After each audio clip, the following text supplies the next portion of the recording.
వరద బాధితులను ఆదుకునేందుకు అంతా ముందుకు రావాలన్న సీఎం రేవంత్ రెడ్డి పిలుపుతో సామాన్యుల దగ్గర నుంచి కార్పొరేట్ సంస్థల దాకా సీఎం రిలీఫ్ ఫండ్ కు విరాళాలు వెల్లువెత్తుతున్నాయి.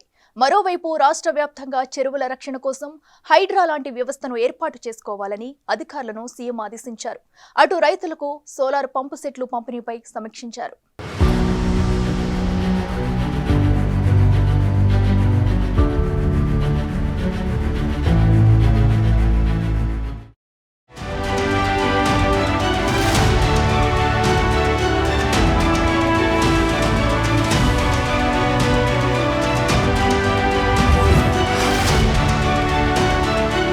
రాష్ట్ర వ్యాప్తంగా చెరువుల పరిరక్షణ కోసం హైడ్రా తరహా వ్యవస్థను ఏర్పాటు చేసుకోవాలని సీఎం రేవంత్ రెడ్డి అధికారులను ఆదేశించారు. చెరువుల ఆక్రమణలపై స్పెషల్ డ్రైవ్ చేపడతామని ప్రకటించారు. ఆక్రమణదారులు ఎవరున్నా ఎంతటి వారున్నా వాటిని తొలగించాల్సిందేనని స్పష్టం చేశారు. వరద ప్రభావిత ప్రాంతాలను పరిశీలించిన తరువాత మహబూబాబాద్ జిల్లా కలెక్టరేట్ లో సీఎం రేవంత్ ఈ నెల 3న సమీక్షా సమావేశం నిర్వహించారు. ఈ సందర్భంగా హైదరాబాద్ లో జలవనరులు, ప్రభుత్వ ఆస్తుల పరిరక్షణ, విపత్తు నిర్వహణ కోసం వ్యవస్థీకరించిన హైడ్రా తరహా జిల్లాల్లో కూడా విధి విధానాలతో వ్యవస్థ ఏర్పాటు చేయాలని ఆదేశాలిచ్చారు.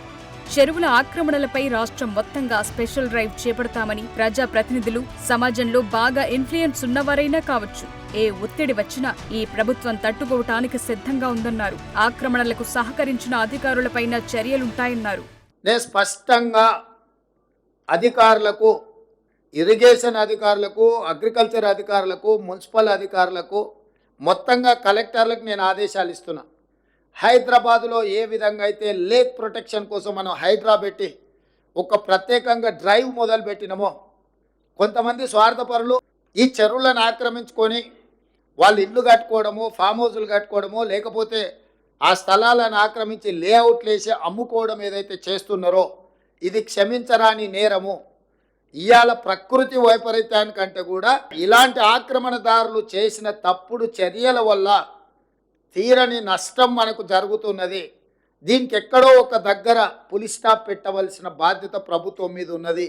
అందుకే ఎంత ఒత్తిడి వచ్చినా వెనక్కి తగ్గకుండా హైడ్రాను తీసుకొచ్చి అధికారులను అప్రమత్తం చేసి ప్రభుత్వం దగ్గర ఉన్న లేక్లకు సంబంధించి, చెరువులకు సంబంధించిన వివరాలను సేకరించి full tank level, buffer zone, అదేవిధంగా క్యాచ్మెంట్ ఏరియాలో అంటే నాలాలు ఏవైతే ఆక్రమించుకున్నో వాటి అన్నిటిని కూడా తొలగించే కార్యక్రమం చేపట్టినాం.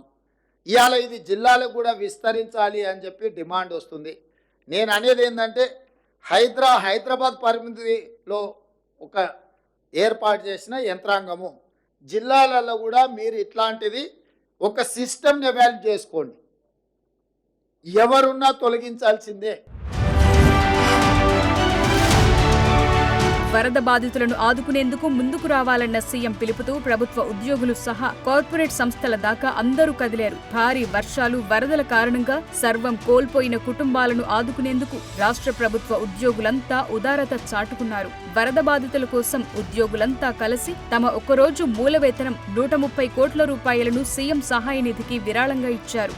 తెలంగాణ ప్రభుత్వ ఉద్యోగుల జేఏసీ నాయకులు మహబూబాబాద్ లో సీఎం రేవంత్ రెడ్డిని కలిసి అంగీకార పత్రాన్ని అందజేశారు.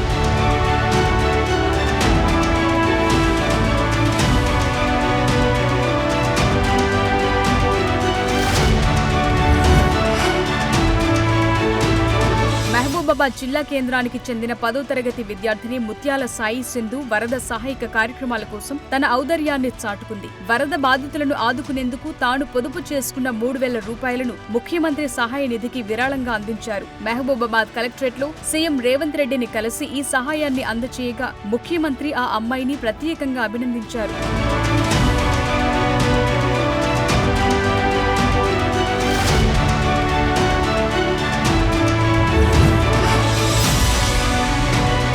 మహబూబాబాద్ జిల్లా సీరోల్ మండలం పురుషోత్తమైగూడెం వద్ద ఆకేరువాగు ఉధృతికి కొట్టుకుపోయిన హైలెవెల్ వంతెనను, పంట పొలాలను సీఎం రేవంత్ రెడ్డి పరిశీలించారు. అటు వరద ఉధృతితో ఇళ్లలో నీరు చేరి పట్టాదారు పాస్ పుస్తకాలు, ఆధార్ కార్డులు, ఇతర సర్టిఫికేట్స్ తడిచిపోయినా, పాడైపోయినా, కొట్టుకుపోయిన వాటి విషయంలో ఒకే ఎఫ్ఐఆర్ దాఖలు చేసి అందరికీ కొత్త కార్డులు, సర్టిఫికేట్స్ ఇవ్వాలని సీఎం రేవంత్ రెడ్డి అధికారులను ఆదేశించారు. పంట నష్టపోయిన రైతులకు ఎకరాకు 10,000 చొప్పున పరిహారం అందిస్తామన్నారు.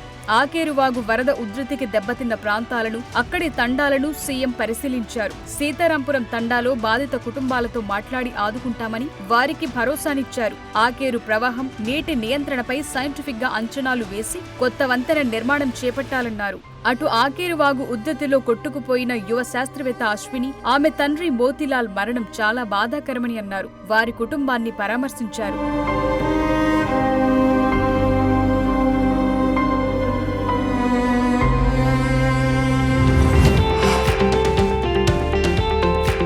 దేశాలు పాల్గొనే ప్రతిష్టాత్మక ఇంటర్ కాంటినెంటల్ కప్ 2024 ఫుట్బాల్ టోర్నమెంటును సీఎం రేవంత్ రెడ్డి ఈ నెల 3న ప్రారంభించారు. హైదరాబాద్ గచ్చిబౌలి స్టేడియంలో జరుగుతున్న టోర్నమెంటులో ఇండియాతో పాటు మారిషస్, సిరియా దేశాల జట్లు తలపడనున్నాయి. ఇండియా, మారిషస్ల మధ్య తొలి మ్యాచ్ ఓపెనింగ్ సెరమనీలో సీఎం పాల్గొన్నారు. ఇండియా, సిరియా, మారిషస్ ఫుట్బాల్ టోర్నమెంటును హైదరాబాద్లో అఖిల భారత ఫుట్బాల్ సమాఖ్య నిర్వహించడంపై సంతోషం వ్యక్తం చేశారు.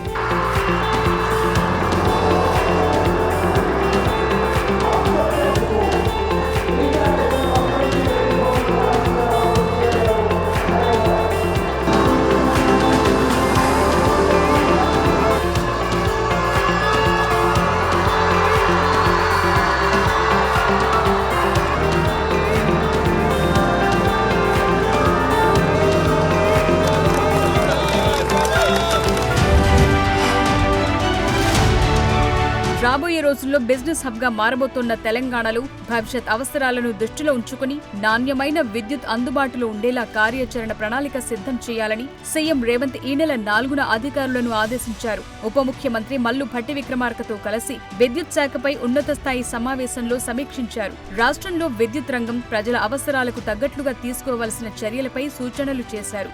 రాష్ట్రంలో డిమాండ్కు తగ్గ ఉత్పత్తి చేసేందుకు వీలుగా సోలార్ విద్యుత్ ఉత్పత్తి, వినియోగం పెరిగేలా చర్యలు తీసుకోవటం, వివిధ శాఖల పరిధిలో నిరుపయోగంగా ఉన్న భూముల్లో సోలార్ విద్యుత్ ఉత్పత్తి చేయటం, సోలార్ కరెంటును ప్రోత్సహించడానికి రైతులకు ఉచితంగా సోలార్ పంప్సెట్లు పెట్టించడం, అందులో భాగంగా కొండారెడ్డిపల్లిలో పైలట్ ప్రాజెక్టు చేపట్టడం, వంట గ్యాస్ బదులుగా సోలార్ కరెంటు వాడకం, మహిళా సంఘాలకు శిక్షణ వంటి వాటిపై సూచనలిచ్చారు. ఏటా 40,000 మెగావాట్స్ కరెంటు అందుబాటులో ఉండేలా కార్యాచరణ రెడీ చేయాలన్నారు సీఎం.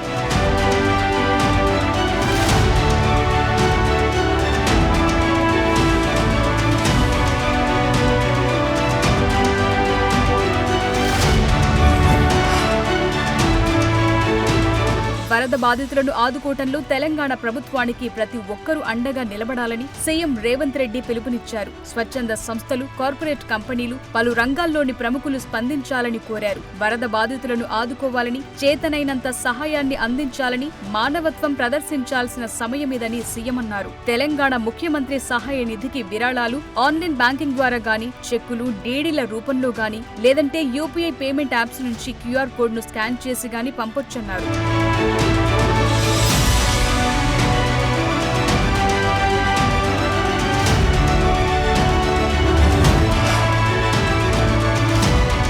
ప్యారిస్ వేదికగా జరుగుతున్న పారా ఒలింపిక్స్ 2024లో మన దేశానికి మరో పథకం సాధించిన తెలంగాణ బిడ్డ జీవాంజీ దీప్తికి సీఎం రేవంత్ రెడ్డి అభినందనలు తెలిపారు. పారా ఒలింపిక్స్ మహిళల 400 మీటర్ల T20 రేస్లో దీప్తి కాంస్య పథకాన్ని గెలుచుకున్నారు. ప్రతిభకు వైకల్యం అడ్డురాదని నిరూపిస్తూ విశ్వ క్రీడా వేదికపై విజేతగా నిలిచిన దీప్తి మనందరికీ గొప్ప స్ఫూర్తి అని సీఎం తన మెసేజ్ తెలిపారు.